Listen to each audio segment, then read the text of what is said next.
The night whispers tales of Natalie Wood, seemingly a slip and a head injury. The coroner's office revealed that the acclaimed actress Natalie Wood had been under the influence of alcohol and was incensed following a disagreement. She was attempting to board a small inflatable boat. It was there that she tumbled. On a frigid November night in 1981, Natalie Wood, the radiant luminary of Hollywood, vanished without a trace from the yacht, the Splendor. As the first hint of dawn appeared, her body was discovered floating serenely in the inky blackness of the water, still clad in her delicate nightgown and a scarlet coat, its hue mirroring fresh blood. The initial assessment deemed it an unfortunate accident, asserting she had fallen while endeavoring to secure the dinghy. However, the contusions, the abrasions on her extremities, and her lifelong phobia of water, a fear Natalie never conquered, ignited public skepticism, suggesting it was far from an accident, but rather a malevolent act potentially perpetrated by her husband, Robert Wagner. Confidants of Natalie had repeatedly attested to Wagner's pattern of mistreating her, at times even resorting to aggression and physical assault.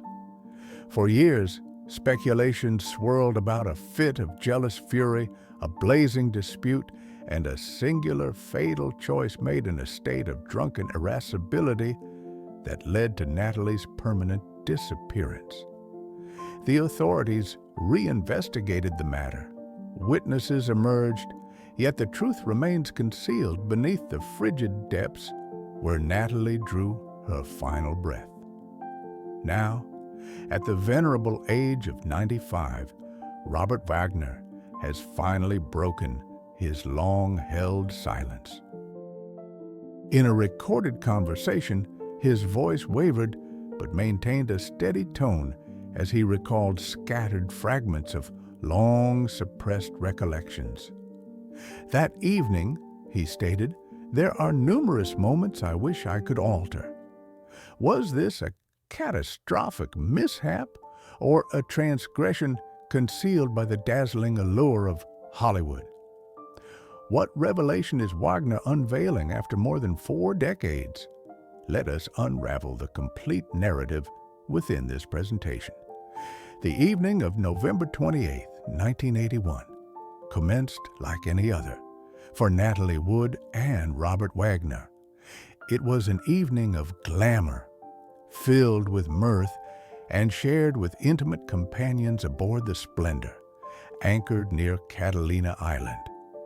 The assembly, which included Christopher Walken and Captain Dennis Davern, spent the day conversing, imbibing, and relishing the maritime environment. However, as night descended, a palpable tension gradually permeated the atmosphere, poised to alter everything in ways none could have foreseen.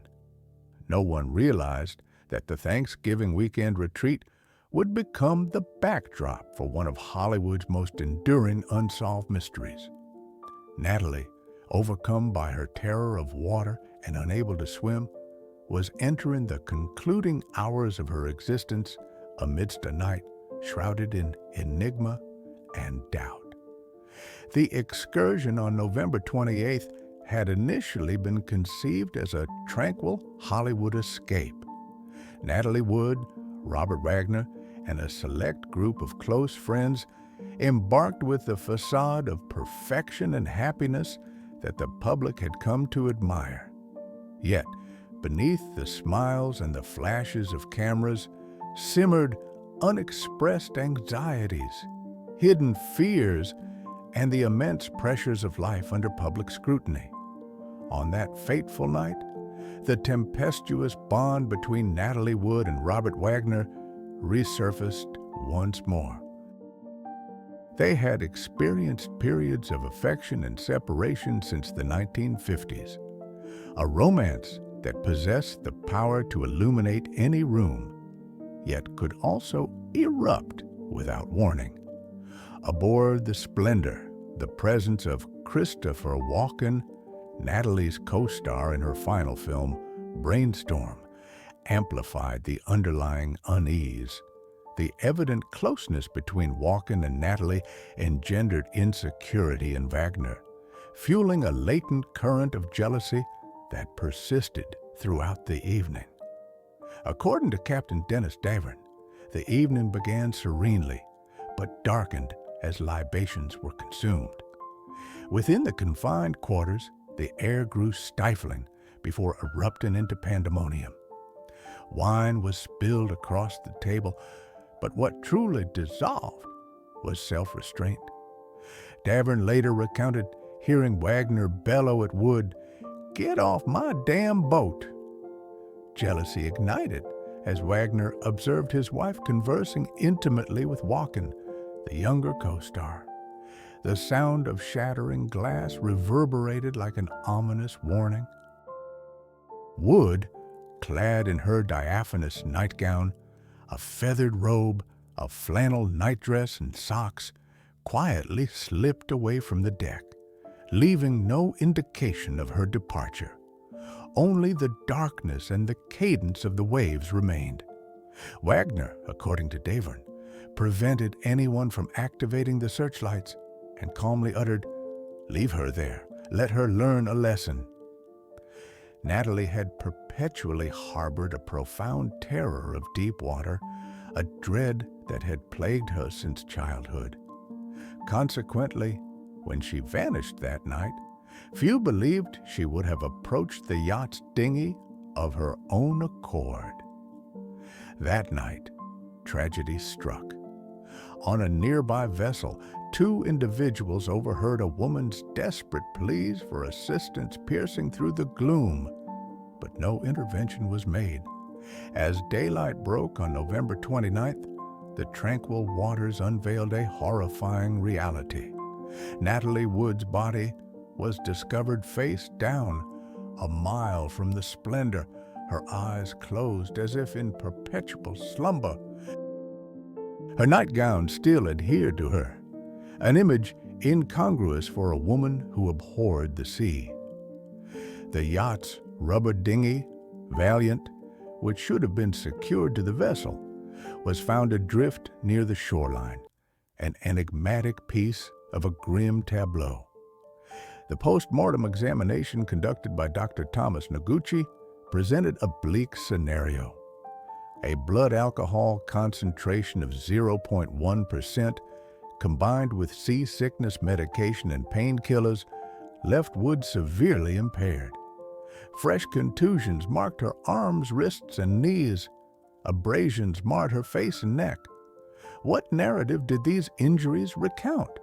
A clumsy mishap while clambering into the dinghy, or the aftermath of a violent altercation before she entered the frigid water? The inquiry commenced. Robert Wagner maintained his assertion of innocence, appearing grief-stricken at the funeral and evading the press while withdrawing entirely from public discourse. Captain Davern consistently maintained that he had overheard a heated argument and believed a significant portion of the truth had been deliberately concealed for decades. These enigmas remained buried beneath a veil of silence, whispered only through conjecture and unending speculation. The initial accounts provided by Wagner and Walken were as insubstantial as mist. Wagner insisted no serious altercation had occurred and proposed that Wood might have attempted to navigate the dinghy to shore, a theory rendered implausible given her debilitating fear of water. Walken acknowledged that a degree of tension had arisen when Natalie expressed her desire to concentrate more on her professional pursuits, a sentiment Wagner did not endorse. The investigation was ultimately concluded in 2003 with the determination of accidental drowning. It wasn't until 8 years later that the case was revived when Captain Dennis Davern broke his silence. In 2011, He confessed to having intentionally withheld information. Wagner, he claimed, not only obstructed the search efforts, but also calmly continued to partake in beverages. After Wood disappeared, Davern heard a sound akin to someone being propelled into the water, followed by Wagner's chilling declaration resonating in his mind: "Leave her there." His testimony, coupled with the corroboration of the woman's cries for help by two other witnesses, prompted the Los Angeles Police Department to reopen the case and alter the death certificate to indicate drowning under other undetermined circumstances. Robert Wagner has consistently refuted any wrongdoing, maintaining that the night in question was a tragic accident. He recounted that Natalie departed the room following a disagreement concerning her work and Christopher Walken, her co-star in Brainstorm. "I recall our voices being raised," Wagner stated. "I was perhaps angry. Maybe I overreacted, but then she walked away, and I assumed she simply required some solitude." When questioned if he possessed precise knowledge of what transpired next, Wagner merely shook his head. "No one knows, none of us." Yet it was precisely this ambiguity that fueled public suspicion. His narrative was replete with omissions. No one witnessed Natalie leaving. No one could explain how she ended up in the water. Meanwhile, individuals on neighboring vessels reported hearing shouting and sounds of impact. Furthermore, Wagner conceded that he had, in a fit of anger, smashed a wine bottle on the table, leading many to believe the argument was considerably more acrimonious than he admitted. People began to question whether it was truly an accident. Why did his account persist in evolving? And why were there so many perplexing inconsistencies surrounding her demise? In his memoir, Pieces of My Heart, Wagner penned, "I simply desired tranquility, but everything devolved into chaos, and then she was gone." He described discovering Natalie's absence as a waking nightmare. "I raced through the yacht, calling her name. I presumed she was upset and concealing herself somewhere, but then the dinghy was missing and my heart stopped."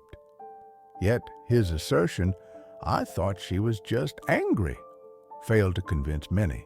If he was genuinely concerned for her, why did it take hours to report her missing?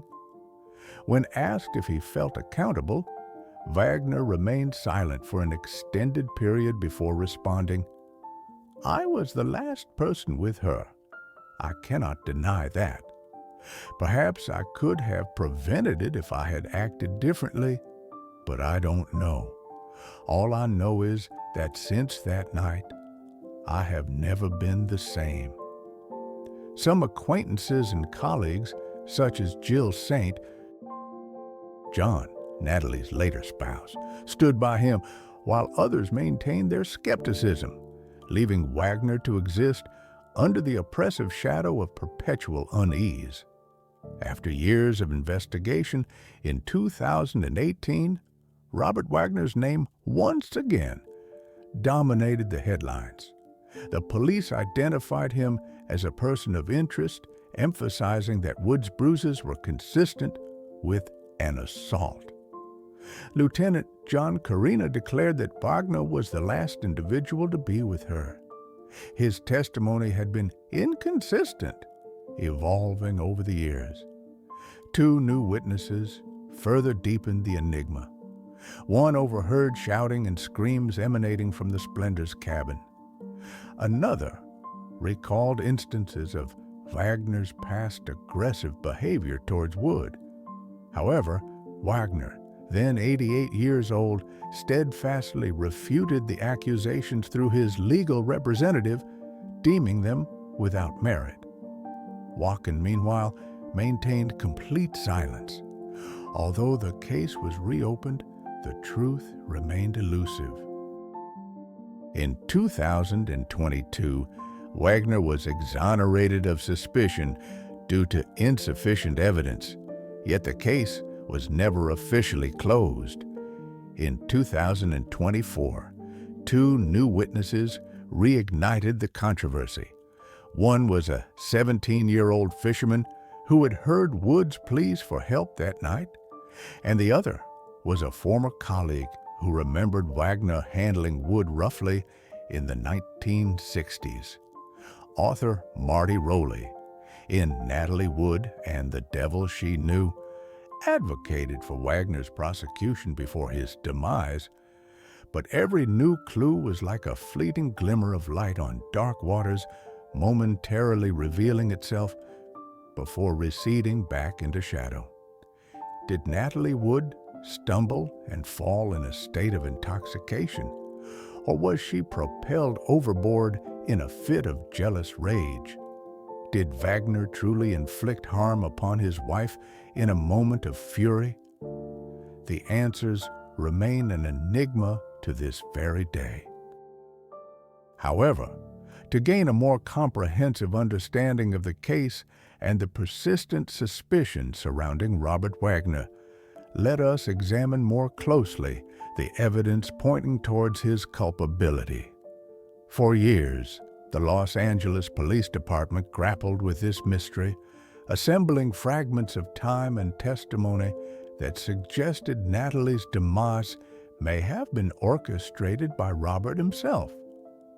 The initial perplexing detail was the 4-hour interval before Wagner reported her missing. According to the yacht's chronometer, Natalie was last observed at approximately 11 p.m., yet the Coast Guard was not alerted until 3:30 a.m. Captain Dennis Davern later testified that he implored Wagner to activate the searchlights, only to be met with the chilling admonition, "Dennis, don't turn that on." During those 4 silent hours, instead of summoning assistance, the crew idled aimlessly aboard, awaiting her reappearance. When questioned, Davern admitted that his initial statement had been a fabrication born of apprehension and Wagner's coercion. Subsequently, he disclosed that Wagner had explicitly instructed him not to seek help, not to employ the spotlight, and not to contact the authorities. Wagner had even commanded him to remain silent if questioned about the events that transpired on board that evening. This account aligned with the testimony of Harbormaster Dogden, who stated he had to compel Wagner's agreement before finally notifying the Coast Guard at 3:30 a.m. Concurrently, the autopsy report unveiled further disturbing indications.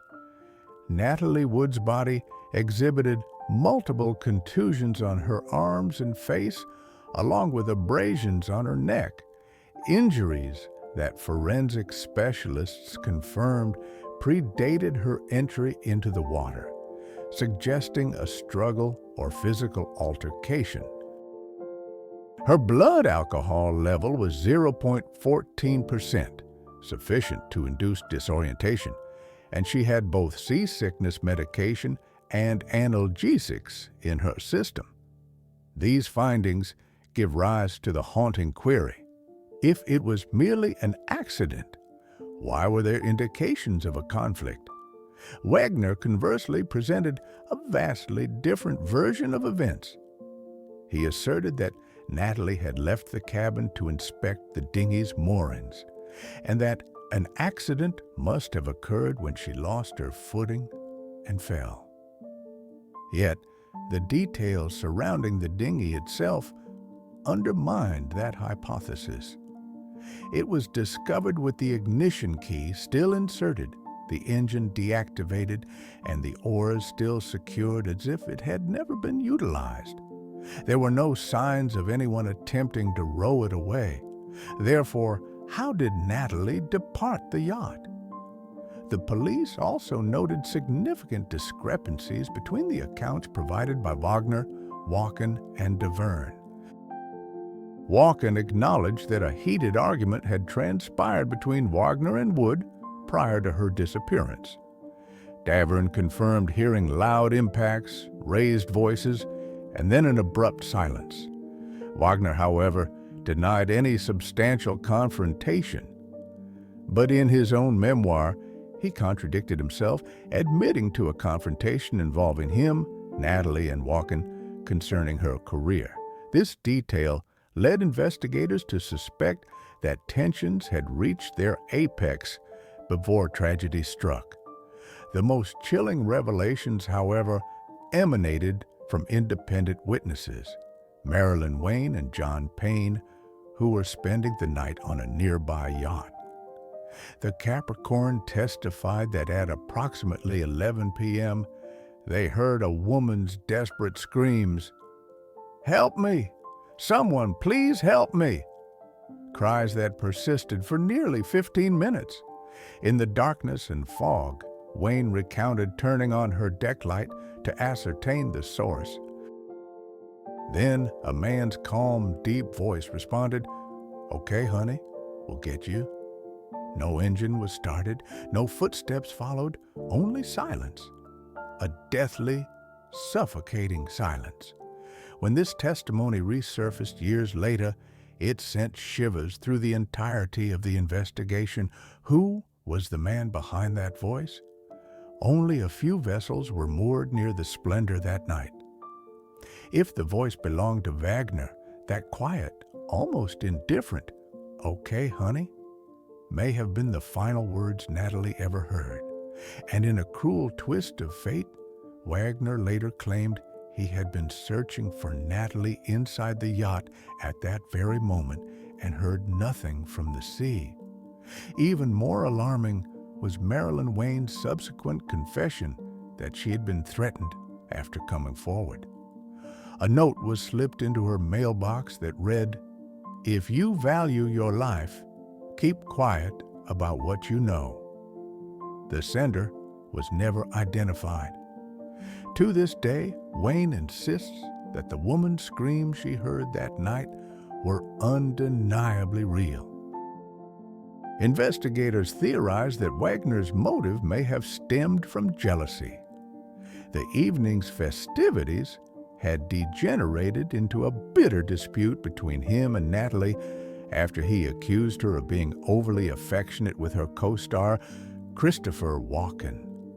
In 2012, following a comprehensive re-examination of the evidence, the Los Angeles County Coroner's Office amended Natalie Wood's death certificate, changing the cause from accidental drowning to drowning and other undetermined factors. This marked a significant turning point, permitting the case to be reopened. Police publicly declared that Wagner's statements were inconsistent with the physical evidence and officially designated him a person of interest directly linked to the victim's death. Yet, to this day, no definitive physical evidence proves Wagner killed his wife. No one truly comprehends what transpired in that small yacht cabin that night. Only the sounds of the waves, the ocean breeze, and three men offering three contradictory accounts. Over the years, one individual has steadfastly refused to remain silent: Lana Wood, Natalie's younger sister. For decades, while Hollywood attempted to relegate the memory of the tragedy to obscurity, Lana persisted in asserting with unwavering conviction that Robert Wagner knew more than he ever disclosed. On television, in books, and through countless interviews, Lana did not mince words. "I believe Robert killed my sister." That declaration pierced the silence Hollywood had erected around its fallen star. For Lana, the most harrowing aspect was not merely her sister's demise, it was Wagner's prolonged, deliberate reticence. He refused to cooperate with law enforcement in every reopened investigation from 2011 through 2018. To Lana, this was the ultimate indication of guilt. An innocent man strives to prove his innocence. A guilty man conceals himself. When questioned, she consistently reiterated the same unwavering inquiry. If he truly loved my sister, why has he remained silent before justice? In her memoir, Little Sister, Lana wrote that Captain Dennis Davern approached her, confessing that he had lied to shield Wagner. He recounted how that night, Wagner and Natalie engaged in a violent altercation, how he heard a loud thud, shouting, and then Wagner's chilling command, "Don't turn on the lights, don't call anyone." For Lana, that disclosure reignited all her suspicions. She believes Wagner lost control in a jealous rage, then abandoned Natalie to confront the freezing darkness alone, leaving her to fight for her life. What affected Lana most deeply was knowing how terrified of water Natalie had always been. As a child, she had nearly drowned during a film shoot and carried that trauma throughout her life.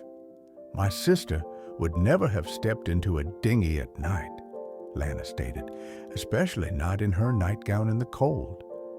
To her, the accident theory was an affront, a betrayal of Natalie's intellect and caution. In her eyes, the man once perceived as the epitome of Hollywood romance had degenerated into a mere phantom. A phantom bearing a secret as frigid as the night Natalie Wood sank beneath the waves. Decades have elapsed, and the case has gradually evolved into a Hollywood legend. Yet the pain endures. For Natalie's family, for Robert, and for countless fans, her death transcends mere mystery. It is a narrative of love, regret, and the unbearable burden of secrets that time can never eradicate. Each utterance of Natalie's name summons the darkness of that fateful night, and Robert Wagner remains haunted by the guilt and loss that have shadowed him for over 40 years. Following Natalie Wood's passing, Robert Wagner virtually vanished from public view. The man once lauded for his charm and refinement abruptly became quiet, somber, and reclusive. The media scrutinized him. The public speculated. The police interrogated him, but Wagner uttered very little, offering only brief, fractured statements. When Natalie died, he stated, "I felt my life had ended as well." Once a celebrated television personality, he transformed into a man tormented by an inescapable past. As he entered his 90s, Wagner began to express himself more openly and deeply to the public. With advancing age and declining health, he was compelled to confront the memories he had suppressed for decades. Every mention of Natalie's name drew him back into that nightmare, and the truth, whether unveiled or not, continued to torment him. The darkness of that fateful night never dissipated, transforming Robert Wagner from a captivating icon into a man burdened by tragedy and suspicion for the remainder of his life. He was no longer a man defending himself, but a man confronting lifelong anguish. "I will never truly comprehend what transpired that night," he admitted, his voice trembling with age and emotion. "I question myself daily. What if I had acted differently? If I had gone to her sooner, would she still be here?" Those simple yet heartbreaking words exposed the unbearable torment that had consumed him throughout his existence. In his autobiography, Pieces of My Heart, Robert Wagner wrote of the tragedy of losing Natalie Wood with profound sorrow, confessing, "Not a day passes that I don't think of Natalie. I loved her with all my heart, and losing her was the darkest moment of my life." Yet these words proved insufficient for the public. The inconsistencies, the silence in the face of screams, the contusions on Natalie's body, and the delay in reporting her missing divided public opinion. Some believed Wagner was merely tormented by remorse, not culpability. Others remained convinced that the truth of that night still lay concealed.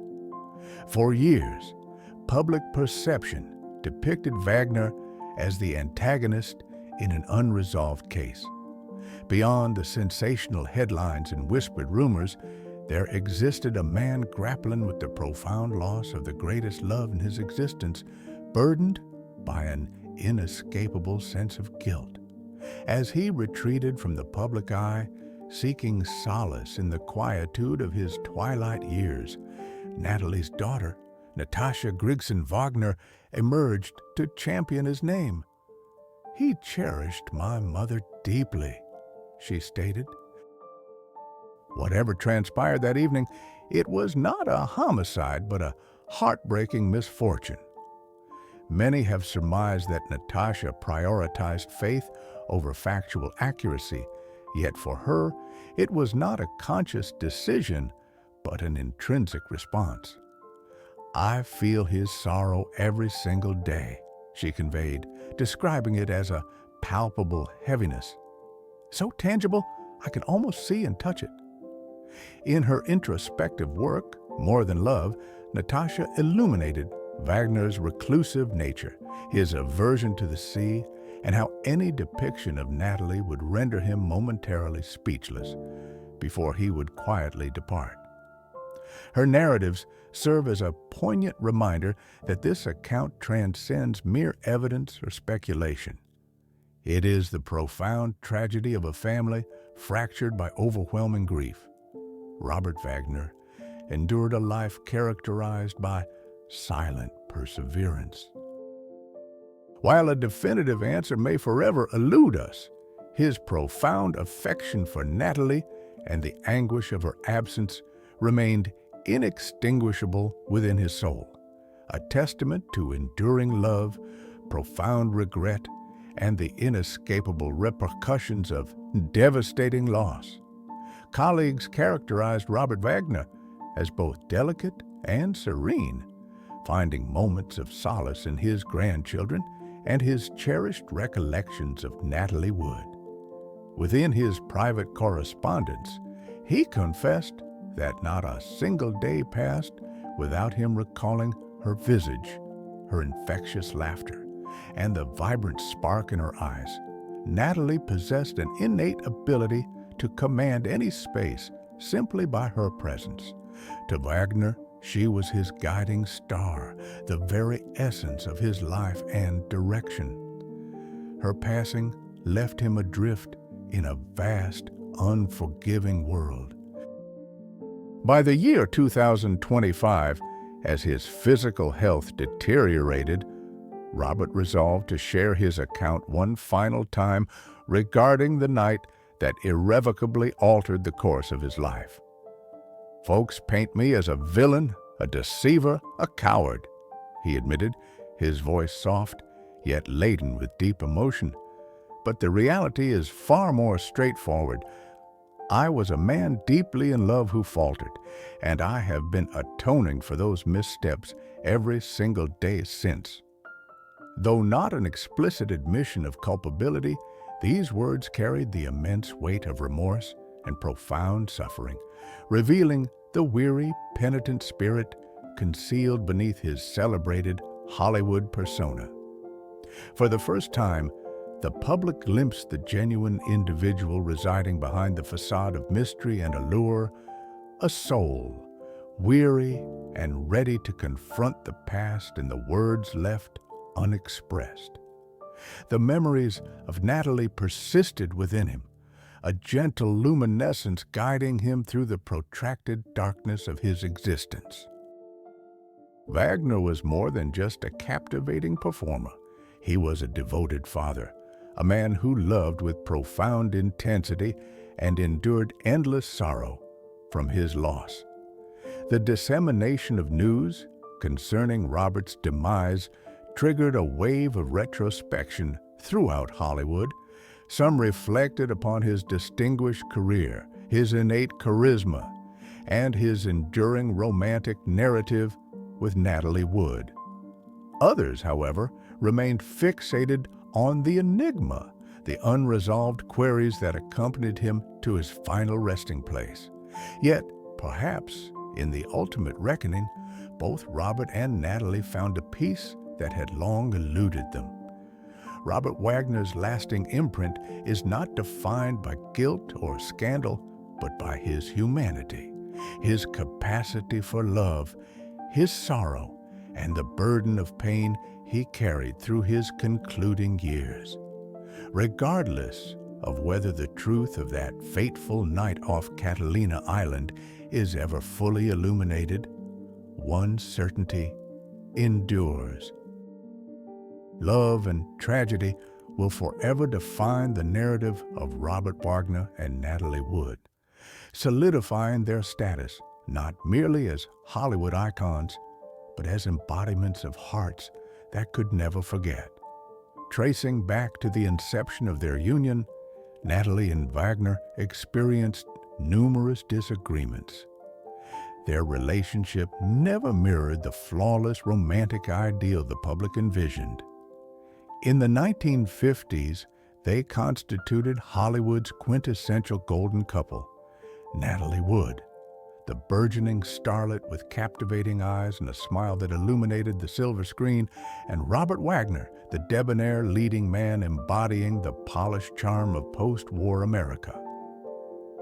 Their paths first crossed when Natalie was merely 10 years old and Wagner 18.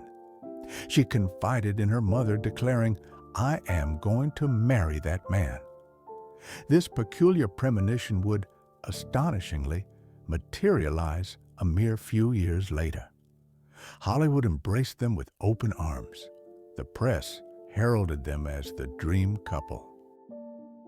When Wagner proposed, he concealed a pearl ring within a glass of champagne, and Natalie accepted through a cascade of tears.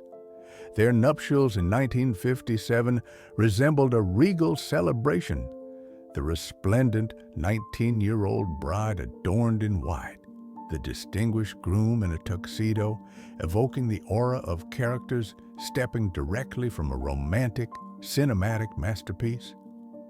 However, as Hollywood reveled in their love story, the couple commenced the challenging task of learning to coexist. Two young individuals found themselves ensnared between the relentless glare of fame, the pervasive gossip, and the crushing pressure of public expectation. In their nascent years together, Wagner served as Natalie's steadfast anchor, the man who provided her with a sense of security amidst the maelstrom of stardom. Yet, as her career ascended, with pivotal roles in Rebel Without a Cause and West Side Story, while Wagner contended with supporting parts, a discernible chasm began to emerge. She flourished, while he seemed to diminish, and the love forged under the intense scrutiny of the spotlight started to fray in the shadowed realms of pride and envy. Tensions escalated through minor disputes and extended periods of silence following social engagements. Natalie yearned for liberation and new artistic challenges, whereas Wagner desired her presence at home, wishing to shield the woman he adored from the world's prying eyes. Friends recounted instances of Natalie weeping backstage, utterly exhausted by persistent rumors of infidelity and her husband's controlling tendencies. In 1962, she initiated divorce proceedings. Hollywood was profoundly taken aback, having firmly believed their fairy tale romance was destined to endure indefinitely. Nevertheless, their affection never truly extinguished. Nearly a decade later, following individual experiences of failed marriages, destiny orchestrated their reunion. In 1972, Natalie and Wagner exchanged vows once more in an intimate ceremony held aboard a yacht off the coast of Malibu. Both believed that the passage of time had imbued them with greater wisdom and gentleness. Natalie expressed in an interview, "I believe we endured significant hardship to find each other again." They welcomed a daughter, Courtney, and externally a sense of peace seemed to have been restored. Yet the shadows of the past never truly receded. Despite her efforts, Natalie sensed Wagner's underlying disquiet. His television career thrived with Heart to Heart, while she prepared for her cinematic comeback with Brainstorm, the film that would tragically mark her final project. On set, her growing camaraderie with co-star Christopher Walken unsettled Wagner. Close associates revealed that Wagner's jealousy festered like a slow-burning ember. It did not erupt instantaneously, but once ignited, its conflagration was unstoppable. Those privy to their private lives disclosed that Wagner had begun interrogating Natalie about her friendships, even expressing concern that she might leave him once more. That fateful evening, witnessing her laughter shared with Walken, an actor at the zenith of his career, served as a potent catalyst, igniting his long-suppressed envy. It is plausible that this moment marked his loss of control. Whatever the ultimate truth may be, the night of November 28, 1981, remains one of Hollywood's most enduring and unsettling enigmas. Natalie Wood, an icon of beauty and talent, met her end in the frigid ocean waters, carrying the truth of that night with her. Law enforcement officials, eyewitnesses, and journalists have all shared their accounts. Yet one fundamental question persists after more than 4 decades. What truly transpired aboard the Splendor that night? Was it a mere accident or the tragic culmination of blinding jealousy? A twist of fate or a crime deliberately concealed beneath the layers of fame and power? And what are your thoughts? Whom do you believe holds the key to the mystery surrounding Natalie Wood's death? Please share your perspectives in the comments section below. Thank you for joining us until the conclusion of this video. If you have a penchant for unsolved mysteries, hidden narratives from Hollywood's past, and forgotten truths, we encourage you to like this video, subscribe to our channel, and activate the notification bell to ensure you do not miss our subsequent installments. Every narrative represents a journey toward achieving justice, and at times, you may be the very individual who helps bring illumination to the truth.